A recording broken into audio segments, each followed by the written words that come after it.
तो आदाब, नमस्कार, गुड इवनिंग, सत श्री अकाल। एक बार फिर आप तमाम लोगों का स्वागत है क्राइम तक की कहानी के इस एपिसोड में। उम्मीद है पूरी फैमिली अच्छी होगी, अपना और अपनों का ख्याल रख रही होगी।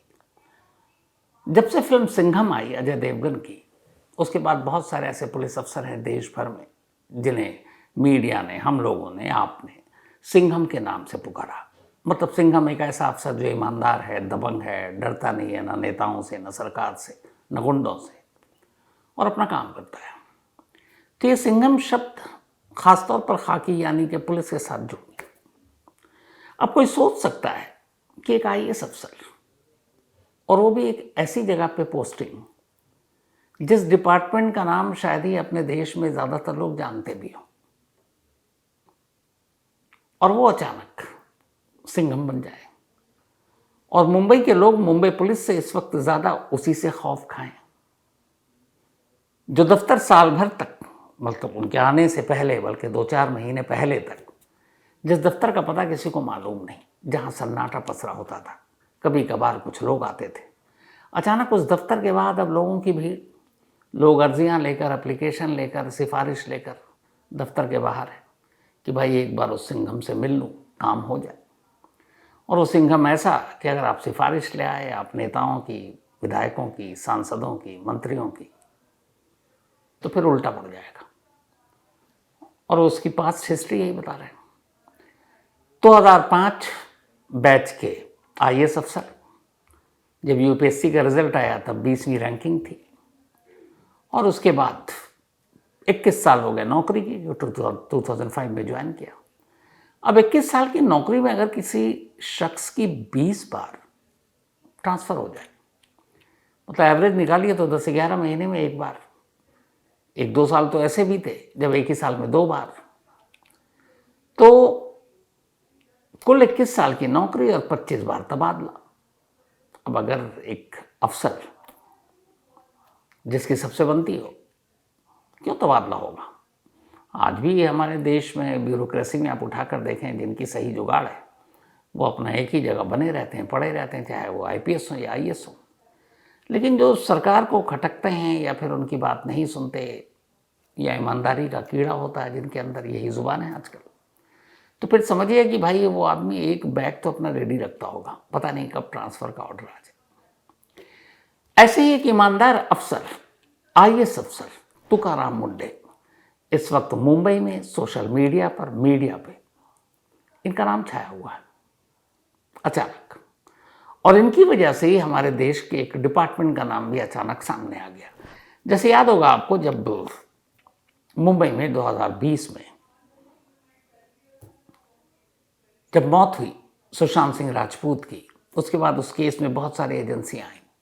जैसे कुछ साल पहले तक ईडी को कोई नहीं जानता था कि ईडी भी कोई फोर्स है। आज ईडी पुलिस से भी ज़्यादा जाना जाता है, और ईडी से भी मतलब ज़्यादा खौफ है लोगों को, क्योंकि ईडी का डंडा ऐसा है कि अच्छे अच्छे अंदर। तो उसी टाइम में ईडी के साथ साथ एक नया आया था एनसीबी, नारकोटिक्स कंट्रोल ब्यूरो, कोई जानता ही नहीं था। लेकिन सुशांत सिंह राजपूत की मौत के बाद जिस तरीके से ड्रग्स वाला मामला आया, फिर पूरी मुंबई फिल्म इंडस्ट्री के एक करके लोगों को परेड करके बुलाया गया, पूछताछ हुई, तो लगा अच्छा भाई एनसीबी भी कुछ है। तो उसी तरीके से अब जब से ये तुकाराम मुंडे मुंबई पहुंचे, तो फिर लोगों को पता चला कि भाई हमारे देश में एक एफडीए नाम की भी चीज़ है, एक एफडीए नाम का भी डिपार्टमेंट है। एफडीए बोले तो फूड एंड ड्रग एडमिनिस्ट्रेशन। और इसी एफडीए के कमिश्नर बनकर तुकाराम मुंडे मई में मुंबई में उतरते हैं। अब FDA, food and drugs administration, नाम ही से लग रहा होगा आपको ये क्या डिपार्टमेंट है, तो फिर कोई भाव भी क्यों देगा। लेकिन इनका काम क्या होता है, चलिए पहले ये बताता हूँ। फूड एंड ड्रग्स कॉर्पोरेट जो एडमिनिस्ट्रेशन है, इनका काम ये है कि जितने भी रेस्तरां हैं, होटल हैं, दुकानें हैं, इन जगहों पर मिलावटी खाना ना हो, रेस्तरां हो तो साफ़ सफाई हो, एक स्टैंडर्ड मेंटेन किया जाए, कीड़े मकोड़े ना हो। बहुत बार खबरें आप सुनते होंगे, खाने में कुछ कीड़ा मिल गया, कभी छिपकली मिल गई, कॉकरोच मिल गया। तो ये सारी चीज़ें एफडीए के अंडर में आती है, और ये पूरे देश में है, अपने हर स्टेट में भी है। तो कायदे से एफडीए का काम है फूड की क्वालिटी को कंट्रोल करना। अब उसमें मिलावट चीज़ नहीं होनी चाहिए, चाहे वो दूध हो, घी हो, पनीर हो, खाना हो, पीना हो, ये सारी चीज़ें, इवन गुटखा वुटखा सारी चीज़ों पे है। तो अब तुकाराम मुंडे अपने साथ 25वें तबादला ट्रांसफ़र का सर्टिफिकेट लिए मई में मुंबई में लैंड करते हैं एफडीए कमिश्नर बनकर। लगा कि क्या होगा। फिर होता ही है कि अचानक वो अपने तेवर के हिसाब से काम करना शुरू करते हैं। वो क्या काम करते हैं आगे बताएंगे आपको। लेकिन इसी दौरान कुछ बड़े बड़े होटल और रेस्तरां और कुछ डेयरी फार्म की मिलावट और गंदगी को लेकर वो उसे बंद कर देते हैं। वो लोग पहुंच जाते हैं Bombay high court. Bombay high court में जाकर कहते हैं साहब हमें ना कोई नोटिस दी गई, ना हमें वार्निंग दी गई, ना हमें सुधरने का मौका दिया गया और ये बंद कर दिया गया है। बॉम्बे हाई कोर्ट, अब वो सारे बड़े लोग, तो आप सोचिए 70-100 साल पुराने जो रेस्टोरेंट और डेयरी फार्म चला रहे हैं वैसे लोग और बड़े बड़े 5 सितारा होटल के लोग वो पहुंचे। बॉम्बे हाई कोर्ट में सुनवाई हुई। बॉम्बे हाई कोर्ट में सुनवाई के दौरान जज साहब ने एक कमेंट्स किया। उन्होंने कहा भाई ऐसे नहीं होता है कि अचानक आप बंद कर दें, अचानक आप छोड़ दें, मतलब कुछ वार्निंग दीजिए, कुछ और कीजिए। फिर उसके बाद एक लाइन कहते हैं जज साहब कि बताइए कि आप सिर्फ टारगेट ही रेस्टोरेंट को मतलब करके एक एक करके चुन रहे हैं और वो कर रहे हैं उनके खिलाफ एक्शन, या होटल को। कभी सरकार की जो सारी कैंटीन्स हैं बाकी वो हैं, तो सरकारी जगहों पर भी आप दबिश डाल रहे हैं, छापे मार रहे हैं, या सिर्फ प्राइवेट लोगों को और बड़े लोगों को ही परेशान कर रहे हैं? तो ज़रा सरकारी कैंटीन और सरकारी रेस्टोरेंट जो चलता है ये सारे उनको भी आपने देखा। अब ये बात हो गई, कमेंट्स मिल गया। वेंसडे को लास्ट वीक की बात है ये। बॉम्बे हाई कोर्ट ने कहा कि प्राइवेट बड़े बड़े लोगों के अलावा आप कभी सरकारी इन रेस्टोरेंट दुकानों की तरफ या होटलों की तरफ ध्यान दिया? एफडीए की टीम वहां से निकल आती है। अगले दिन 24 घंटे के अंदर बॉम्बे हाई कोर्ट में तमाम मुकदमे, वकील सब वहाँ मौजूद हैं। अचानक दंदनाते हुए एफडीए यानी कि यही फूड एंड ड्रग एडमिनिस्ट्रेशन की टीम, तुकाराम मुंडे की टीम पहुँचती है और सीधे पहुँचती है बॉम्बे हाई कोर्ट की कैंटीन में। एक दिन पहले जज साहब कह रहे हैं कि क्या आपने कभी सरकारी जगहों पर भी इस तरह के छापे मारे? और अगले ही दिन अब एफडीए की टीम बॉम्बे हाई कोर्ट की कैंटीन में। 3 कैंटीन है बॉम्बे हाई कोर्ट में। अब वो एक एक कर वहाँ जाकर चेक करते हैं, फूड चेक करते हैं, सफाई देखते हैं, क्वालिटी देखते हैं, जो फसाई के रूल्स रेगुलेशन हैं वो देखते हैं, फूड सिक्योरिटी जो एक्ट है सारा। इन सब को देखने के बाद पाते हैं कि एक कैंटीन फूड के जो सारे नियम हैं उसको फॉलोज नहीं कर रहा है, जो कानून है। 2 भी नहीं कर रहा, लेकिन उन दोनों में सुधार की गुंजाइश है। बाकी 2 कैंटीन को वार्निंग देते हैं कि भैया जो जो गलतियां सुधारो। पर एक का ये था कि तुम्हारे पास तो लाइसेंस ही नहीं है फसाई का, तो तुम चला ही नहीं सकते हो। कैंटीन के बाहर बिजनेस क्लोज्ड, कैंटीन बंद और टीम निकल जाती है। अब थोड़ी देर के बाद बाकी जो वकील और सब पहुंचते हैं तो देखते हैं ये क्या, तो कैंटीन ही बंद है। मतलब कमाल है कि नहीं है। 24 घंटे पहले हाई कोर्ट इसी एफडीए से कहता है कि आप ये बड़े बड़े प्राइवेट लोगों को शिकार बनाते रहते हैं, कभी सरकार की तरफ भी नजरें घुमाइए। और शुरुआत ही सीधे उसी कोर्ट, जिस कोर्ट ने ये कमेंट्स किया, उसी हाई कोर्ट की कैंटीन से कर दिया। तुकाराम मुंडे ने जिगरा चाहिए इसके लिए। खैर, अब ऐसे अफसर कहाँ मिलेंगे आपको? मतलब कहते हैं कि जिस जगह तुकाराम मुंडे रहे वही अपनी एक निशानी छोड़ी, क्योंकि इनका ये था कि बनेगी नहीं, चाहे विधायक हो, सांसद हो, मंत्री हो, सरकार हो। तो इसीलिए मोहब्बत तो कोई करेगा नहीं जब कोई ऐसा अफसर होगा। तो जिस जिस जगह गए यही तरीका अपनाया। सिर्फ और सिर्फ अभी हाल में जब ये मुंबई पहुंचे मई के महीने में, और अभी जुलाई का महीना, बल्कि अब अगस्त का महीना शुरू हुआ है, करीब करीब 1200 जगहों पे छापे मार चुकी है एफडीए की टीम। करीब 50 करोड़ रुपए के माल जब्त कर चुकी है, जिसमें दूध से लेके पनीर से लेके और खाने पीने की बाकी चीजें। 443 रेस्टोरेंट और होटल, साथ में कुछ ढाबा, इनको पकड़ा। 360 से ज्यादा जो बाकी दुकानें हैं और वो सारी चीजें खाने पीने की बेचते हैं उनको। तो मतलब 1200 छापे, कई सौ के नोटिस, 50 से ज्यादा के लाइसेंस, बल्कि 56 के लाइसेंस कैंसिल। तो हड़कंप तो मचेगा अचानक। क्रिकेट क्लब ऑफ इंडिया, जो मुंबई में रहते हैं, इसे बहुत अच्छे से जानते हैं, कब का पुराना और बहुत ही मशहूर, बहुत reputed cricket club of India में जो कैंटीन चल रहा है, भाई ने जाके उसको ही बंद करवा दिया। जो मोहम्मदी एक होटल है 100 साल पुराना, वहां भी गंदगी देखी, सीधे लाइसेंस कैंसिल। एक पारसी फार्म डेयरी का कुछ है, वो भी 70-75 साल पुराना, उस मेयार स्टैंडर्ड पर नहीं उतरा, बंद। इसके अलावा जो खासतौर पर स्कूल के आसपास जितने भी गुटखे की दुकानें, सब बंद।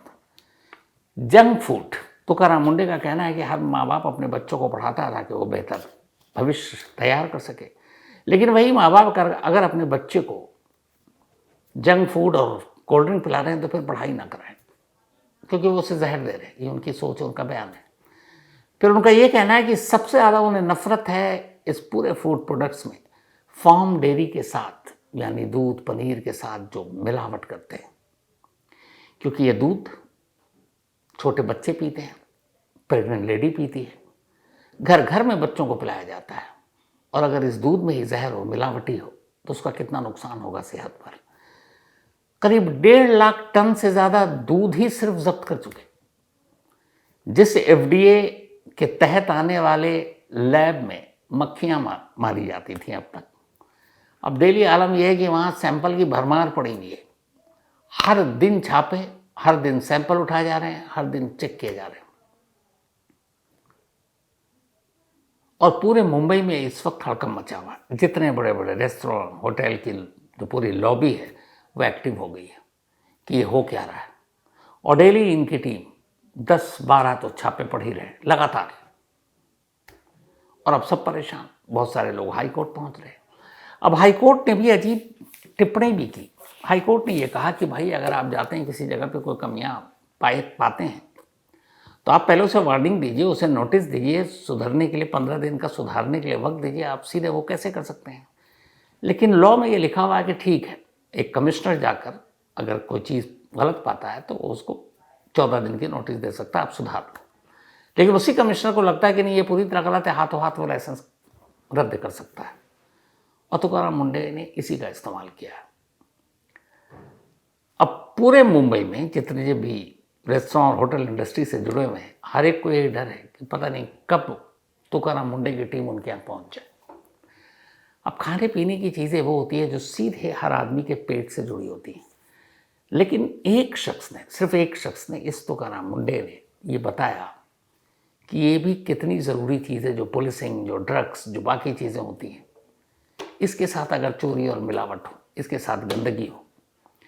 एक रेस्टोरेंट को तो सिर्फ 2 कॉकरोच वहाँ पे मिला और बंद कर दिया, लाइसेंस रद्द कर दिया। कोर्ट में ये मामला गया तो कहा भाई 2 कॉकरोच ही तो मिला यार, ये इंडिया है, इतना भी सख्ती मत दिखाओ। और यही सोच फिर हम सबको वहीं ले जाती है कि नहीं क्या बात है। जबकि आप शायद हैरान रह जाएंगे, दुनिया के ज़्यादातर देशों में, बल्कि कुछ देश तो ऐसे हैं जहाँ पुलिस से ज़्यादा लोग फूड इंस्पेक्टर से डरते हैं। जैसे आप यूएई का ही एग्जांपल ले लीजिए, दुबई का ले लीजिए।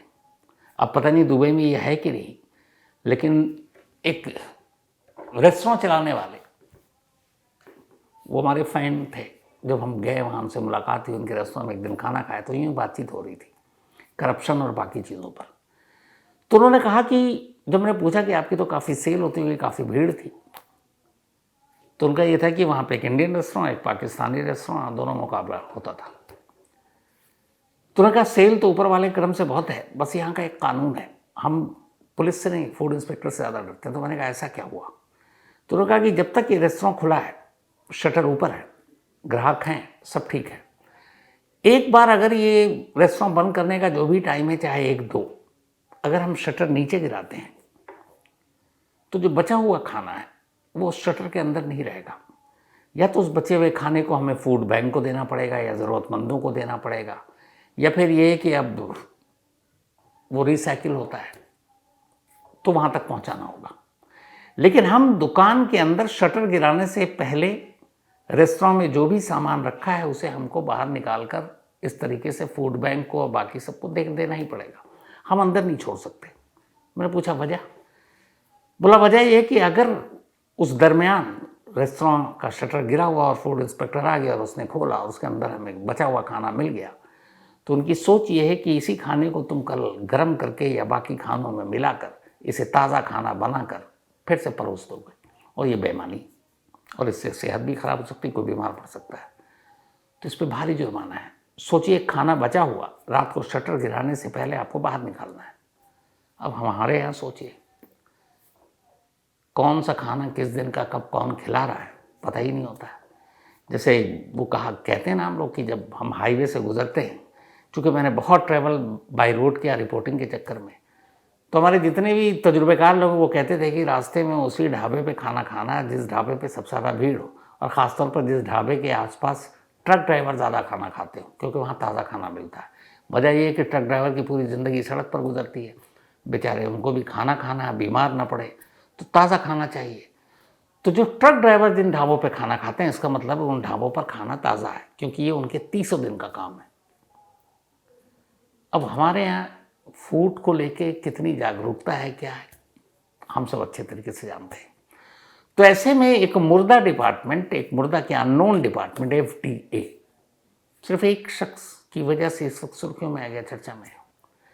अब डर इसी बात का है कि 2 महीने के अंदर ही जो 1200 से ज़्यादा छापे मारे हैं, करोड़पति लोग भाई हैं इसमें, बड़े बड़े 5 स्टार होटल में भी कुछ हो चुका है मामला छापे का, वहाँ के रेस्टोरेंट का, तो वो भी बड़े लोग हैं, सरकार तक पहुँच है।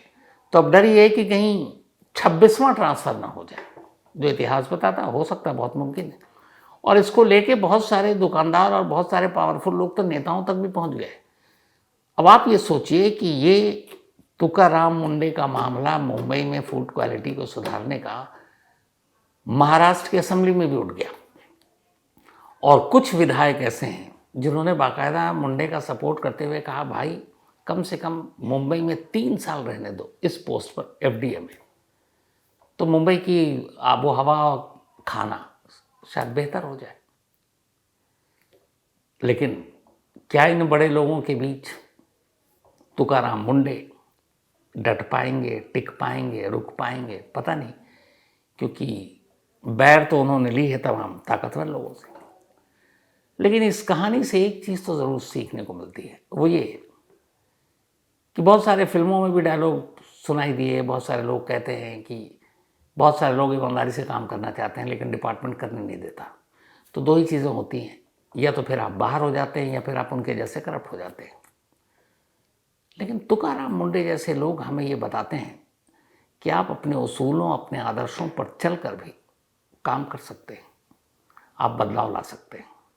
एक अकेला शख्स अगर फूड एंड ड्रग एडमिनिस्ट्रेशन का कमिश्नर बनकर इस डिपार्टमेंट को सुर्खियों में ला सकता है, बता सकता है कि ये खाना जो हम खा रहे हैं ये जहर है, ये जो दूध बच्चों को दे रहे हैं इसमें मिलावट है, तो ईमानदारी से ज़्यादा क्या 21 साल में 25 ट्रांसफ़र, हो सकता है 26वां हो जाए, और क्या पता तुकाराम के ट्रांसफ़र या रिटायरमेंट तक ये आंकड़ा हाफ सेंचुरी भी मार ले। लेकिन उस आदमी ने कभी समझौता नहीं किया अपने उसूल से। जब नवी मुंबई के ये कमिश्नर बने तो वहाँ पे बुलडोज़र चलवा दिया सारे जो अवैध निर्माण थे। इसी तरीके से जब ये शोलापुर में थे तो उस वक्त पानी के टैंकर के लिए बड़े मशहूर हुए थे गरीबों को देने, और फिर इनको वाटरमैन कहा गया था। जब हेल्थ इनको डिपार्टमेंट दिया गया तो इन्होंने हर अस्पताल के ऐसे दौरे किए कि अब डॉक्टर और नर्सों को टाइम पर आना पड़ा, और वहाँ बायोमेट्रिक अटेंडेंस लगा दिया ताकि आप धांधली नहीं कर सको। तो अब तक के 21 ट्रांसफ़र में ये जहाँ गए अपनी छाप छोड़ी, और अब इस अननोन डिपार्टमेंट को भी सुर्खियों में ला दिया। तो वाकई इस देश को ना तुकाराम मुंडे जैसे अफसरों की सख्त ज़रूरत है। ऐसे अफसर अगर हर शहर में हो, हर डिपार्टमेंट में हो, तो सोचिए इस देश की तस्वीर क्या होगी। तो रियली हम सभी को प्राउड करना चाहिए तुकाराम मुंडे पर। Thank you so much. इस कहानी में आज इतना ही। अब आपसे मुलाकात होगी कल रात 9 बजे किसी नई कहानी के साथ। तब तक अपना और अपनों का ख्याल रखिएगा। Thank you very much.